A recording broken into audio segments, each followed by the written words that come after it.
Greetings, welcome. This is vk3sl test missions on 160 and 2 meters. We're back again, another week. It's a good week for me because I finished my face-to-face teaching for the year.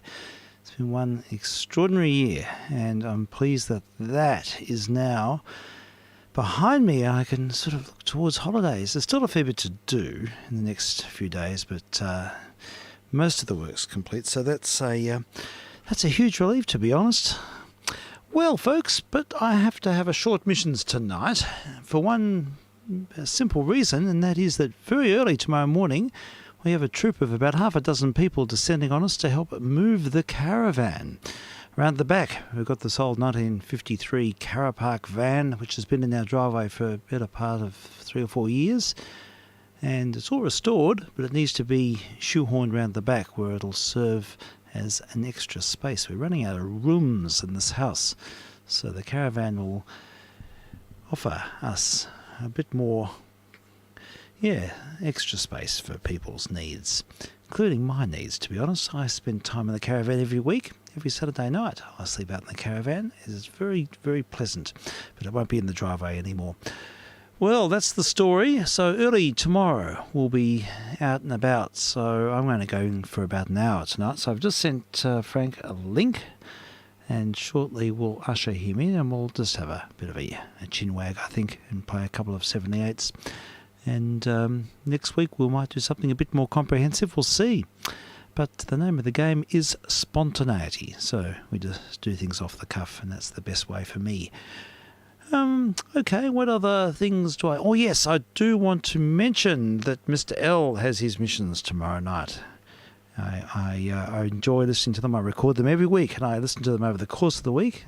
And last week's missions was... Oh, they're all good. They're all wonderful. What do we have last week? There was the introduction to Bass Strait. That's a theme.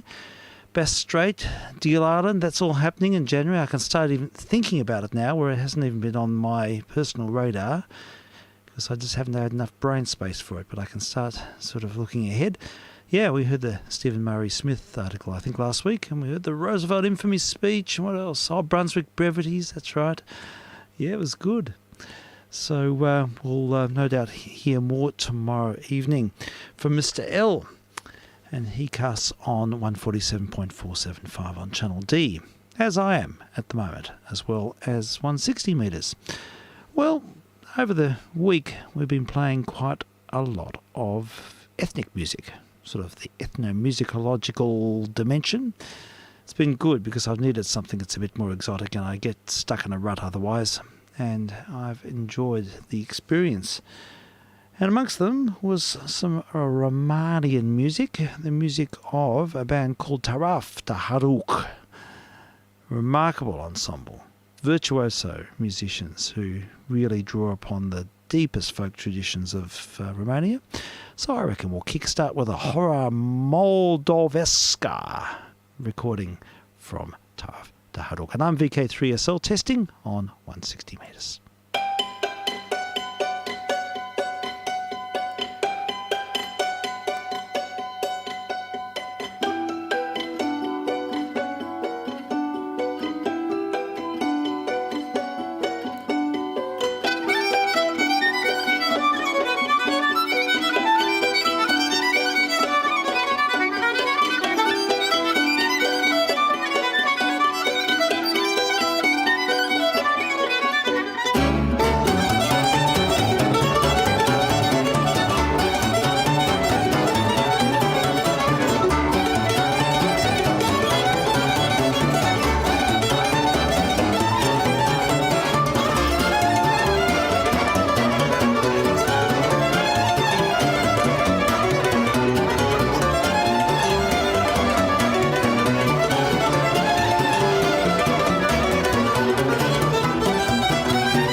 that was an immersion experience. The music of Romania, folk music, on 160 and 2 metres. I forgot to mention that before. 2 metres as well, 147.475. And streaming online. If you want to be entertained, go to the stream. We don't have entertainment on the amateur bands. That is something that's in well and truly clearly articulated, so we go by the rules here. So if you're listening on air and you're being entertained, you're doing the wrong thing. You have to go online and find my YT channel. vk3sl is a dedicated channel, and that's the place to go for the live stream and the log. I looked on the log. There's several hundred entries just from this year. It's a form of madness. It's a bad itch. I did hear a good quote about music this week. I think it was something about music gets past the defensive. Yeah, and I think that's where doing listens has been my saving grace during this strange time. So yes, and having that regular slot where I'm sort of forced to listen and partake and imagine that I'm listening with other people, even if I'm not really, has been sort of a part of the sanity equation, I think. Anyhow, so yeah, it's all there on YT. Also streaming online via a broadwave server. There's a go-to for any information about the station as well, vk3sl.blogspot.com. There we have it. That's the disclaimer. Now, one thing I did do on the way back from one of the schools, I dropped in at an op shop for the first time in ages, actually. I haven't been to an op shop this year. So popped my nose in and sifted through the 78s and vinyl. Nothing particularly exciting, but I did find a Spotlight record, a 12-inch Spotlight record from the studios of Cyril Stevens in Thornbury. And it's a recording of William Flynn and his orchestra, William Flynn of 3DB fame. Now, unfortunately, it's not that great. It's not that exciting. It's sort of boring, middle-of-the-road music, but it's okay. It serves a purpose, and this will be our substitute. I found one of the better tracks on the record, and this will serve as our effective chapel disc to usher in Frank. So I'll pop this on. It's on the SP10. It's a vinyl, linoleum. And we'll have a listen to Mr. Flynn, and I'll usher Frank into the room. This is VK3SL testing, and hopefully everything will go to plan.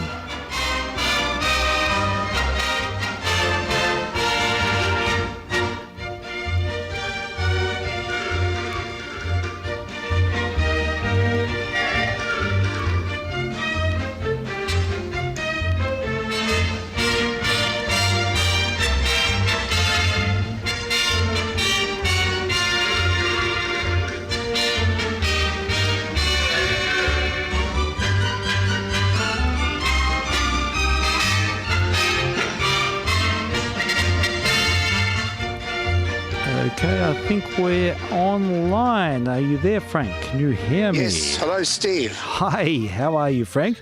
I'm very well indeed. Thank you. Surprisingly well, given that I've been to 2 picnics and... Yeah, you're living it up at the moment. Yeah. 1 picnic and 1 dinner. Oh, good for you. Well done. Yes. Well, we've got to indulge. Enjoyable. We've all been let free, so we can do these things now. This is good news. A lot of catching up to do, yes, that's yeah, right. Definitely. All right. Yeah. Oh, very good. Yes. Well, thank you for coming up probably after a dinner. I know what it's like. Yeah. It was a very nice Japanese dinner too. Oh, very delicious. Good. Excellent. Did you have some sushi? No, I didn't have sushi. I had some miso soup. I had a thing called a bento box. Oh, okay.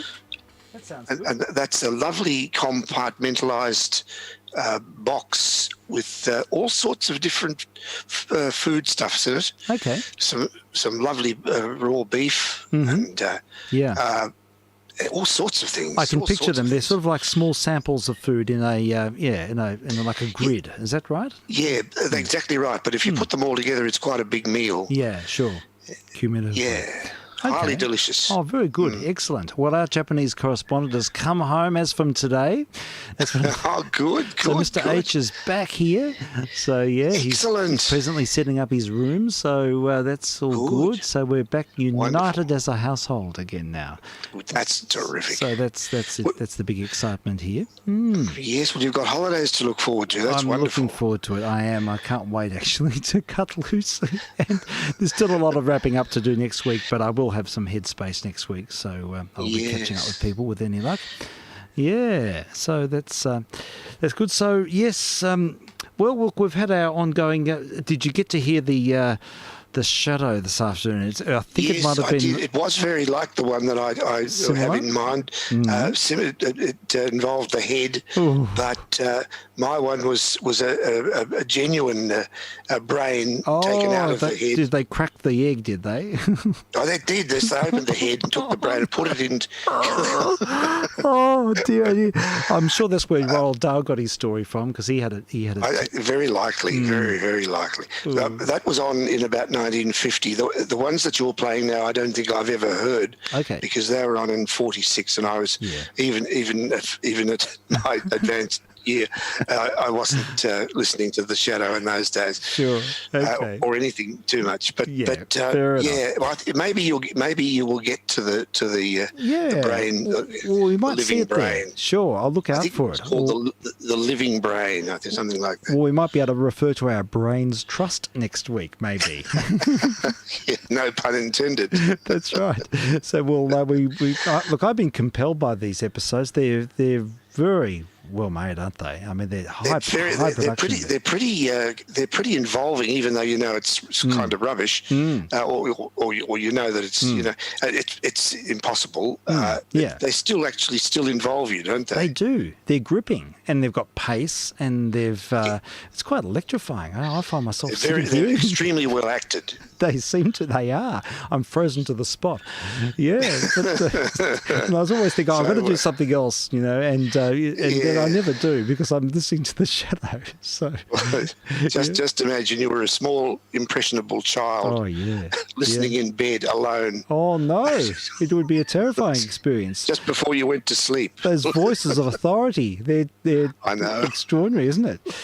It is extraordinary. Yeah. But, good fun. Lovely to hear it all again. It really is. Yeah, I'm pleased we found a nice shadow stash, which we can explore. We have Clint almost certainly listening. Oh, good. I was talking to him earlier, and Clint's listening, and I mentioned to him that you almost certainly wouldn't be on tomorrow morning on 160. That's true. I won't be. There's no chance of that, really. No. I think we'll be well and truly up to our eyeballs doing the shifting. Yeah, so thank you for mentioning that. I did listen to Clint. I listened to most of it. I had a little cat nap in the last little bit. But I I first watched a bit on the TV and then I went and put it on the iPad while I just had to lie down. And it was good. The story of the Arecibo telescope is really sad. It's very sad. Yeah, and the footage, I was just showing it to Henry before, and it did come up on my newsfeed earlier on. The footage of it collapsing, the whole thing collapsing is just extraordinary. I mean, you're looking at this 900-ton, transponder just crashing into the thing, completely explosive physics on a very sort of monumental level, just the whole thing disintegrating, literally folding in on itself. And you see the cables snap, and these cables must be under such high tension, and you think, God, you wouldn't want to be anywhere near it. Which not within 100 yards. No, absolutely not. And they're just whipping through the air. It's incredible. It's a major engineering sort of dissolve. But so sad because that's been it's such an iconic, telescope, and to think that it's no more.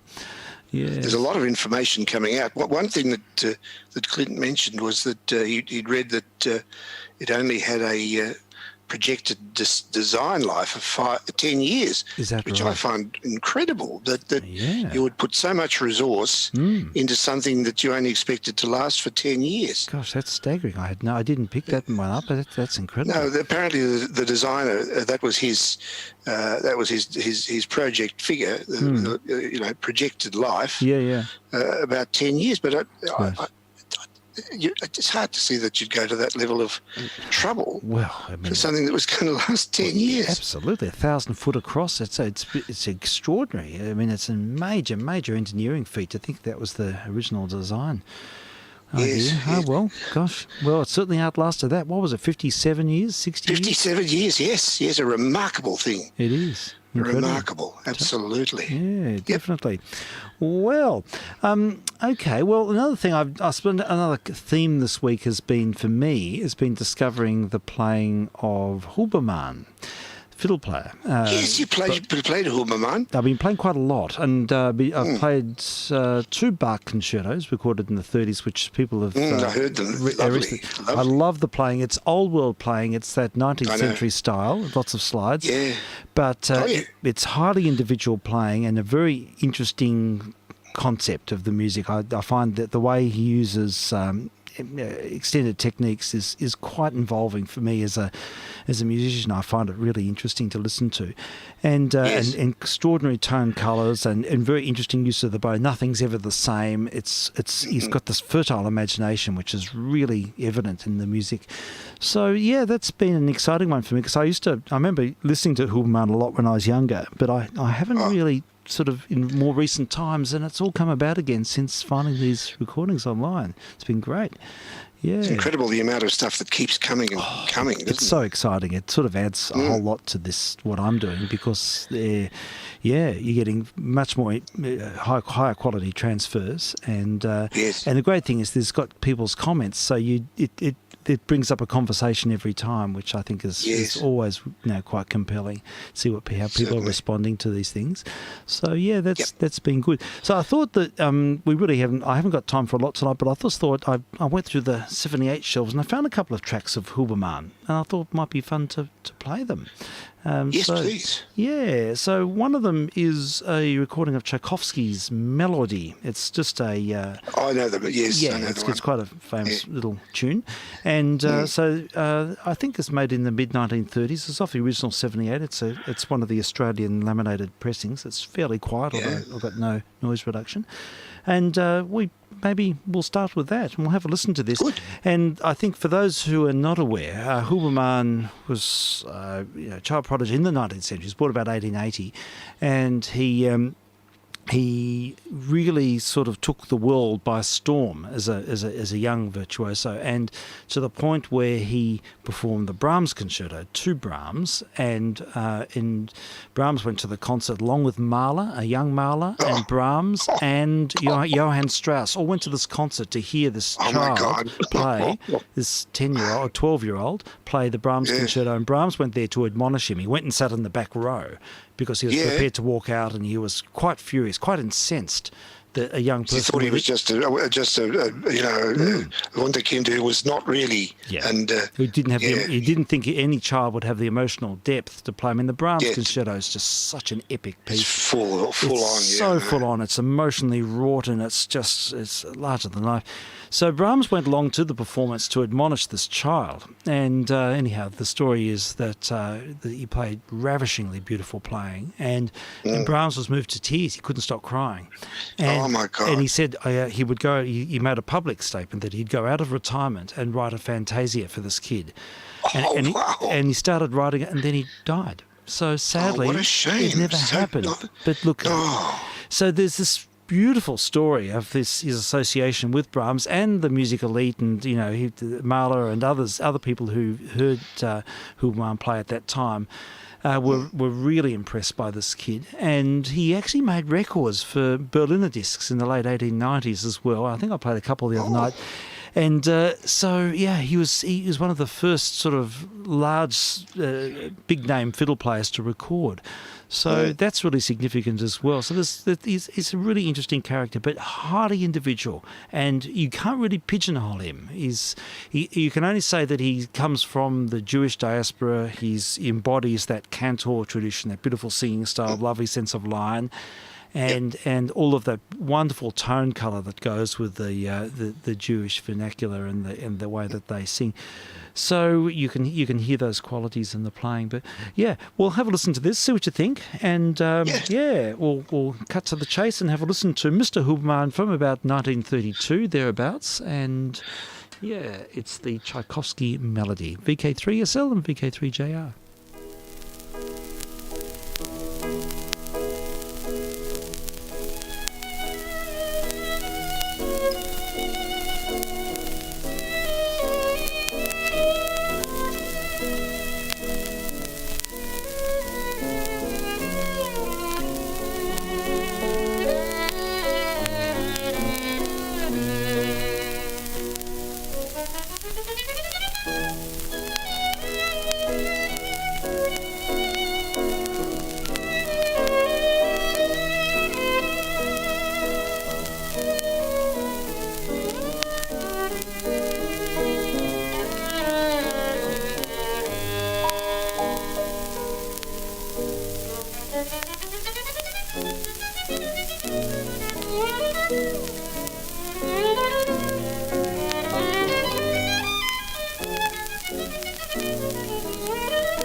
Okay, there we go. Borislav Huberman. Isn't it a beautiful performance?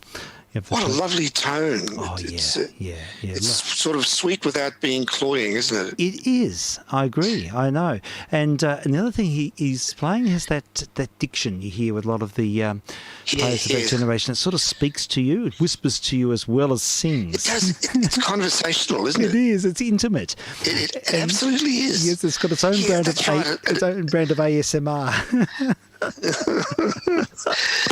It's obviously all to do with the phrasing. Yes, it is, and the technique, the finger technique.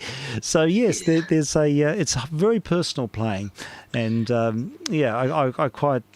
fascinated by Huberman because it's in also the thing. It doesn't quite do what you expect it to. And I think any great artist is always playing with your expectations a little bit. Yeah, a little surprise. Yes, packet in there. Yeah, that's right. Not sort of a way that overwhelming or is it's just in a very gentle way. Just takes you. It picks your intrigue.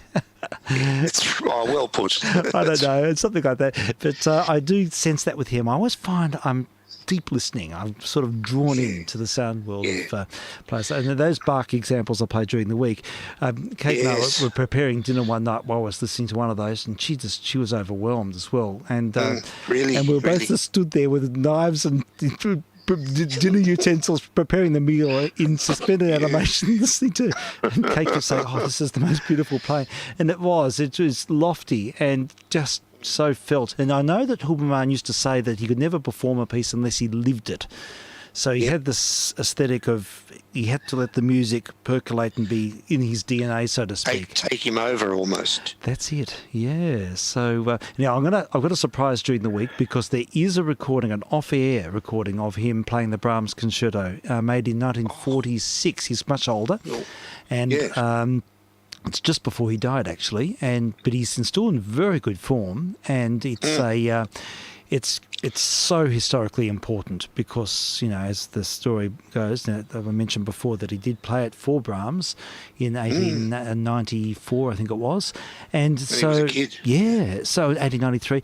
And here's the... and the fact that there's an off-air recording existing is really significant. So we'll play that during the week. I'll play that on one of the afternoon missions. I'll keep listening. It's all a bit of fun. So that's been a good discovery.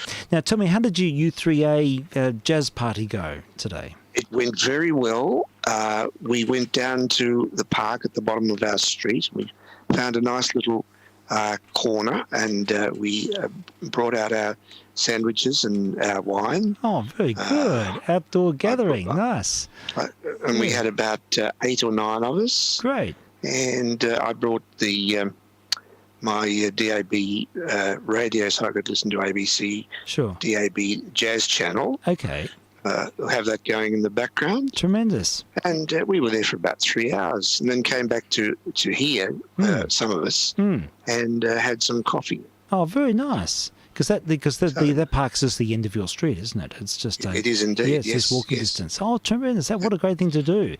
A perfect day for an outdoor gathering. Wasn't too warm. Absolutely perfect. Yes, it was. Yes, I did my usual walk this afternoon, and there was a lot of people in the local reserve. Lots of gatherings. So it's good. It's really good to see. It's great to do. It is so good. It's so good, and just very timely for the Christmas break. Yeah. And everybody's in a mood to have a good time and relax and get together. And I think we can get together here anyway, certainly, unlike the States and Europe. Oh, gosh, yes, they're still in sort of very trying situations, I think.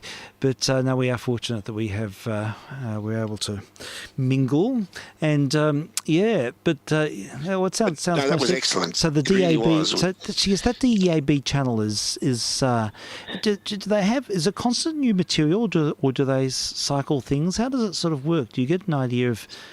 Do they have like an archive of programs that they just keep recycling, or do they have it? I don't think it's recycled. I think it's pretty. They refresh the material. Yeah.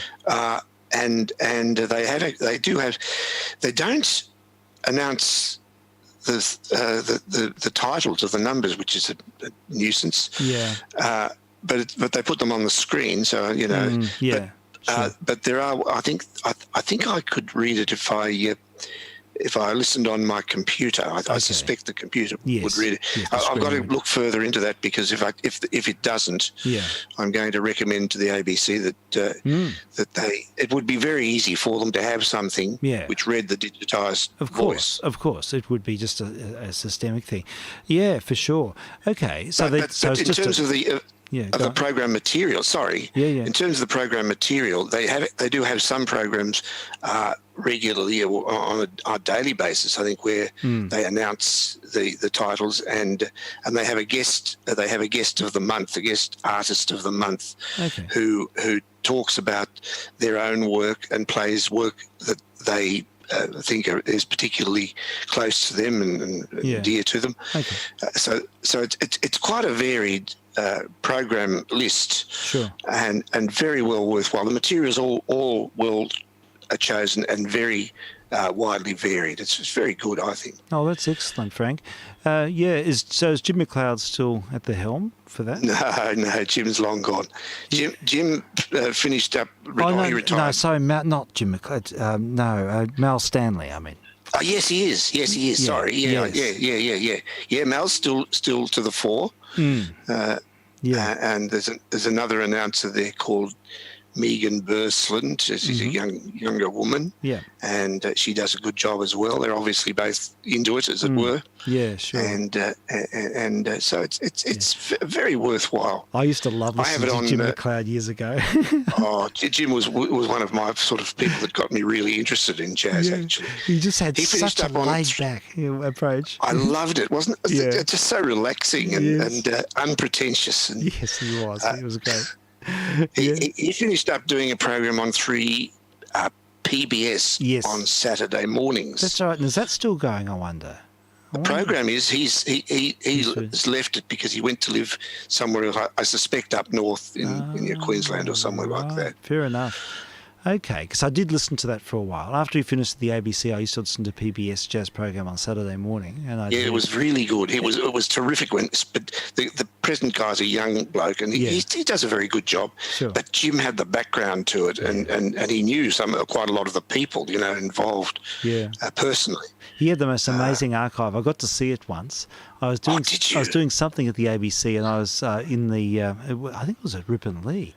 No, it wasn't. It was in the other, in the city, and he had a room just full of open reel tapes, thousands and thousands, and they just stacked up, and it was really disorderly, and it was completely dishevelled. I wonder what happened to it. I wonder what happened. It was an incredible archive, and they said, "Oh, that's Jim McLeod's room." They said. He probably knew where everything was. I think he might have. Yeah, but he'd be the only one. Yeah, that's right. That's it. But he was an institution unto himself. I did enjoy his program, and very much. Yeah, and now Mal and a guy just before him, there was another mentor, if you like, for me, a guy called Arch McCurdy. Oh, okay. He used to be on commercial radio. Sure. He was on Sydney commercial radio, but also, I think he might have had a turn on the ABC, but he was very, very knowledgeable. Was he? Yes. And he used to love the modern jazz quartet, which... Oh, okay. Did that spawn your interest in the modern jazz quartet? Up to a point, yes, up to a point. Okay, Arch McCurdy. I've heard people talk about him. I can't picture his voice. Okay. No. Okay. Yeah. Well, it's interesting. I know Mal Stanley. He's pretty chill, isn't he? He's very chill, actually. Oh yes. He's just got the right laid back, sort of ambient approach.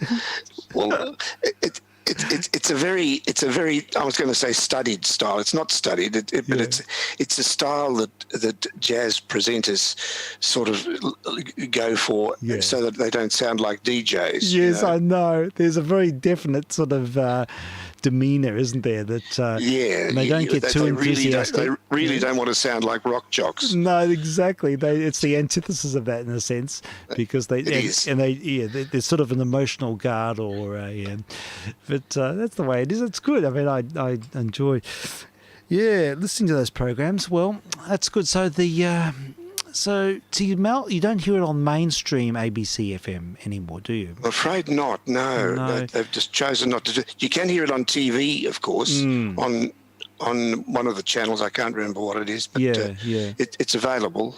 Sure. We'd often dial it up on the phone, and that's good. As a part of the ABC Listen app. Listen app, yes, I do that. Yeah, that works quite well, and that's all connected up to the sound system now. So I have to say I've been enjoying the Quad 33405. It's such an excellent system. Sounds wonderful. Yeah. Does that include the quad speakers? No, I wish it did. Well, I'd love a pair of ESL 57s or 63s. They are some of the best speakers I have ever heard. They are transparent, aren't they? If they just had a bass unit that was equal to the quality of Yeah. the mid-range and top. Yeah, for choral music, they sound unbelievable. They just sound incredible. They're just so transparent. I think it's the lack of distortion, Steve. I'm not. Yeah. It's just. It's the closest I've heard, I think, to live sound. Yeah, I agree. If you're in the right spot, if you're in the sweet spot, it is like that's right. There. There is a sweet spot. That's the other disadvantage of it. Yeah, yes, they are quite directional in a sense, especially for stereo imaging. But even though they're so big, they're still directional. Yeah. I think having a large transponder and not having the inherent distortions you get with cone systems, having a planar approach is a good thing. But no, they're wondrous. I did have a pair for a very short time. In fact, I bought a pair, and they had issues, unfortunately, and I had to return them. And I decided, and there was not the opportunity to change them. So, they worked okay for a little while, and then they started melting PowerPoints and doing very strange things. I lent my amplifier to someone who wanted to run them, and sure. It took out the final amplifier, and I think they're very low impedance. They are. They're not easy to drive at all. No. Well, I think my poor old Sony amp wasn't made for them. No, I think a lot of amps struggle with quads. A lot of people double them and they stack them and do all sorts of creative things with them, but that's not very wife-friendly, I don't think. The wife acceptance factor. Yeah, stacked quad ESLs. Yeah. Oh, yes, but I do have some lovely quad, at least Stax electrostatic earphones. Yeah, you've mentioned that. They sound good. I have to next time I visit you, I'll have to have a bit of a sample of them. Yeah, by all means. I'd love to have a listen. I've got the sort of the Paul Man's version. The I think they're called Electret. They are sort of electrostats, and they're pioneers. I picked them up somewhere for nothing, and they sound really transparent. They haven't got a lot of bass though, and that's the problem with them. But I'm sure the stacks are more beautifully balanced. Yeah. Well, the Electrets would be similar in terms of being capacitive, wouldn't they? They are. They're definitely capacitive transducers in them, but they're not quite as elegantly designed. But look, they work okay. They sound good. They sound lovely for choral music. Just lovely for the God who sings. Oh yes, what a great program! I used to have them on the end of the bed and listen to that program on them. I had it all set up for that. Yeah, wonderful. Yeah, that was good. Yeah, and. Another thing that struck upon this week, and I was saving it up for tonight, and we can have a play of it now, actually, and that is the recording of Brahms's songs for contralto, viola, and piano. Now, I think we listened to them at all. Yeah, he wrote 2 songs, and he wrote them for Joseph Joachim and his wife. I can't remember her name. Mrs. Joachim. Yeah, Mrs. Joachim, and so he wrote. It was a wedding present, and so. And so there's 2 songs, and I think I played on the end of one of my missions during the week, or might have even been last week, but I played the version with Marian Anderson. And sorry, I heard it. I did. And William Primrose. Yes. Yeah, and lovely. Which was beautiful. William Primrose is such a beautiful viola player. Oh, anyhow, I didn't realise that Kathleen Ferrier recorded them as well in 1949. And really, and I had to listen tonight. And that was another sort of stop the family moment. We had listened. I'll bet.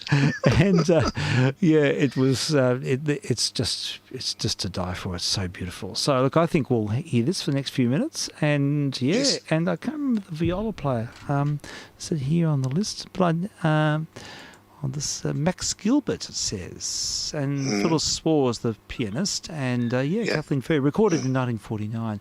But 2 songs, and I can't remember what they're called. It doesn't matter. They're both sort of lullaby-ish, wedding fair,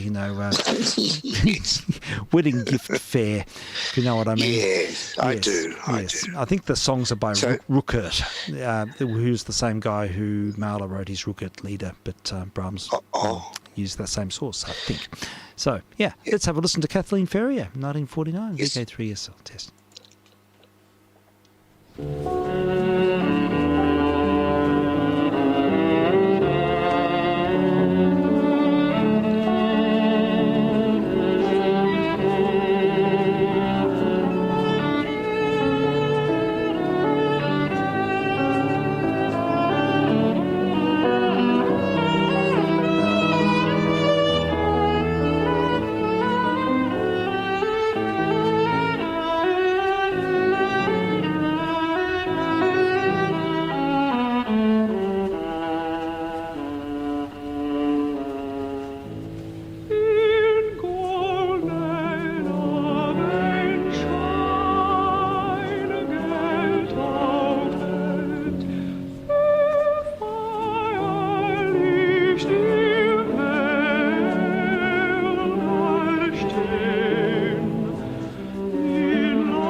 Here we go. Brahms's 2 songs for contralto, viola and piano, opus 91. Yeah. They're happy little contented sort of sounding songs, aren't they? They are. One's called Longing at Rest and the second one is Sacred Lullaby. Yeah. Just what you want for a newly married couple. Yes, that's right.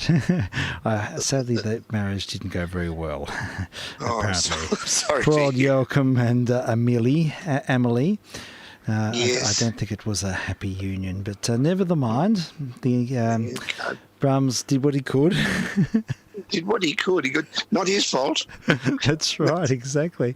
Yeah, but aren't they beautiful? Aren't they? Yes, they are. Isn't the range, the viola complementing the contralto voice beautifully in those songs? Wonderful sound. I like the range. Yeah, so that's I thought that's nice to hear. I have heard them live. I remember we used to go to a music sort of weekend up in Mount Buller, chamber music, was sort of a week years ago, and a number of amateurs and professionals, and that work was often played, and I've heard it performed at it live, and it's it's stayed with me. So it was nice to hear it again, and you heard the Marian Anderson version earlier in the week. Yeah. They're both beautifully sung, of course, the two versions. Oh, just impeccable. Just impeccable, that's right. Yeah, I love it. I just love Kathleen Ferrier's tone colour. It's just... Oh, it's just the best. It is. It's incredible. Yeah, there's a sort of an honesty and a vulnerability at the same time. There is. I know exactly what you say. There is, and they're such touchable qualities, aren't they? They are. Yeah, it's good. Well, I suppose we're going to have to wind up in a minute, but I just wanted to give you a little sample of something that fell off the shelf this afternoon when I was looking for the Huberman. I suddenly found this set. It's a 78 set from the late 20s, and it's an American set of recordings with the Philadelphia Orchestra with Stokowski, and it's just this one of these great slow Bach performances. Now we just don't hear enough of slow Bach. Bach's always played far too fast, in my estimation. Far too fast. That's right. This is just it just goes against every modern convention. It's a recording of the second Brandenburg Concerto. I'll just listen to 1 minute of it, just a tiny little sample, just to set the scene. It's got to be heard to be believed. It's like a different work, really. But have a sample of this. Oh, good.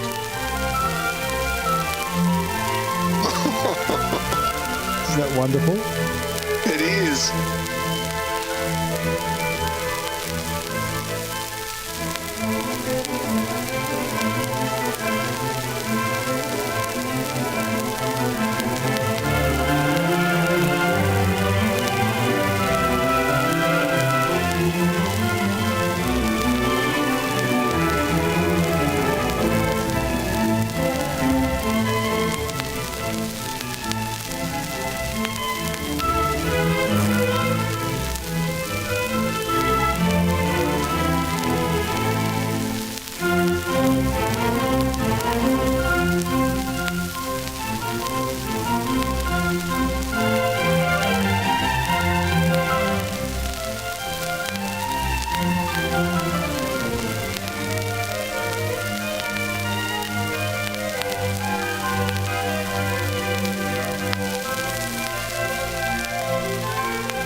Complete with excessive rubato at the end.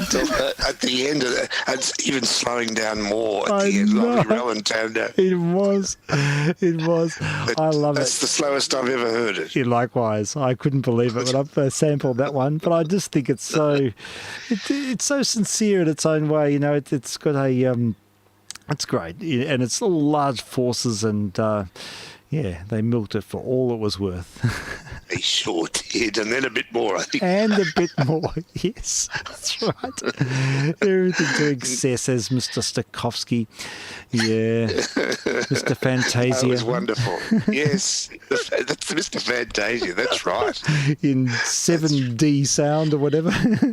Well, later on it was. He was experimenting with that. Yeah, so that's right. I had to Wonderful. play all of that. Yeah, well, look, I suppose it's got to that time where I know. It's in 6 hours I'm going to be up and about, so I suppose get some sleep. I need to, I think. But look, next week we should have Jamie back, hopefully, and there's an open invitation. If you and Jamie want to come over here, you're more than welcome. So that's on the cards, because I will be around next Friday. The following Friday has got a question mark. I'm not sure exactly what's happening.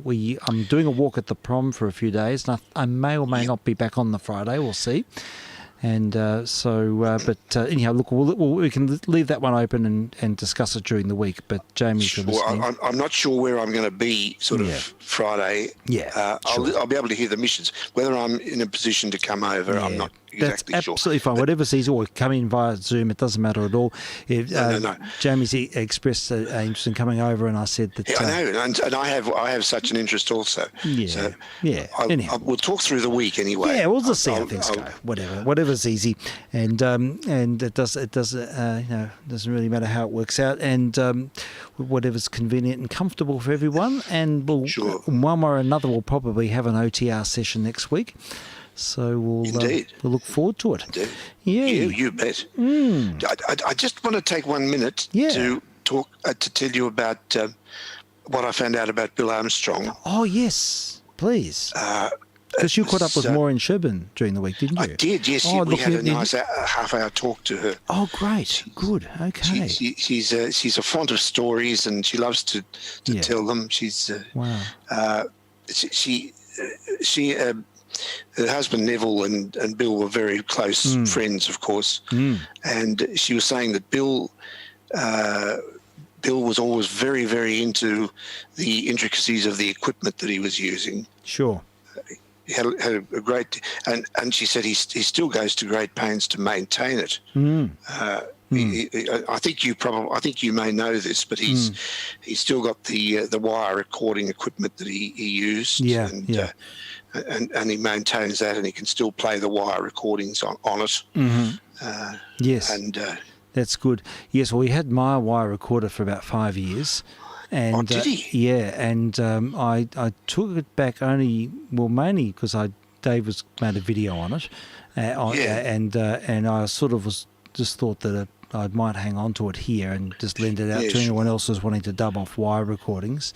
Yes, and he still had his own, his original one, but it wasn't working as well. But he did in that 5 years, he dubbed off all his wires. Oh, so that's really interesting. So he used your recorder to do that? He did. He was looking for a while, and this is quite some time ago. And I had a wire recorder, which just happened to, I don't think it had much use. It was in really good condition. And I did a little bit of small amount of maintenance, but it was actually, all the bearings were quite good. And that's the one Dave made a video on. So, so that's the story there. And so it's interesting to hear it from Maureen.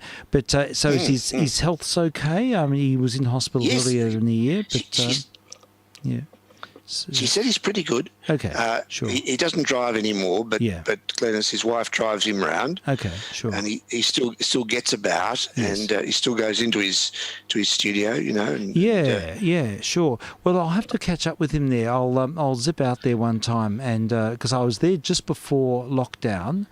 And it wasn't long before everything sort of started to shut down. So, and then I was wondering how, and it was at the time when he was just about to go into hospital. So I haven't seen him for a while. I'll go out and catch up with him for sure. But he's got a great setup there. He's got his archive there, and he's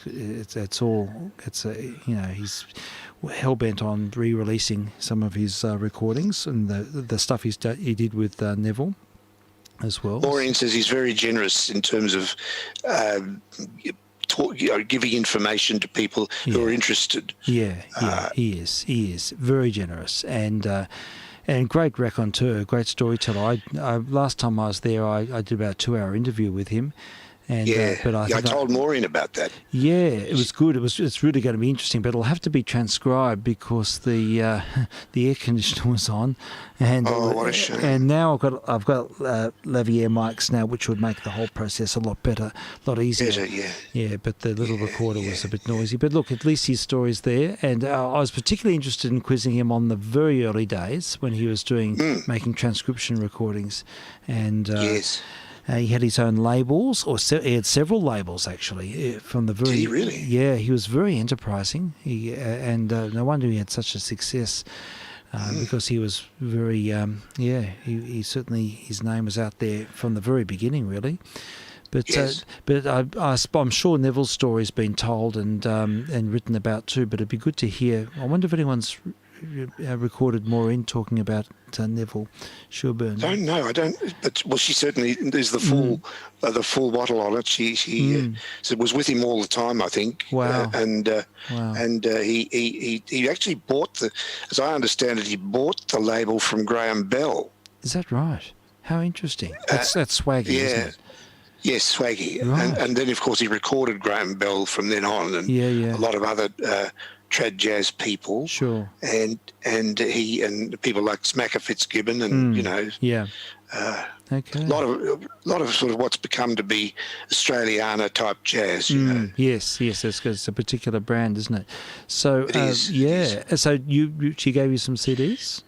She gave us 10 CDs to be distributed among the people who went today to the picnic. Oh wow! Fantastic. Yeah, and lots of things like there was a Bob Crosby set of 4 volumes, which would be nice to have. Yeah, definitely. So was that John Bob Sangster? Okay, so Bob Crosby in his sort of trad idiom, or the big band sort of. I don't know. I haven't even played them. Okay, sure. Be interesting to hear what they. I'll let you know next time. Yeah. Sure. Yeah. Good one. Because I think Bob Crosby features in some of those Vitatone transcription records. And, I think you're right. I remember you playing some of them. Yes, I think they're Bob, but they're sort of more big band, and I know that Bob Crosby made quite a few sort of very trad inspired recordings as well, commercial recordings. He did. So he obviously. I think he's made some with Bing singing. Wow. Okay, that's interesting. It'd be good to hear those. Not sure about that, but I think that's the case. Sure. Good. Oh, that's I excellent. mustn't keep you.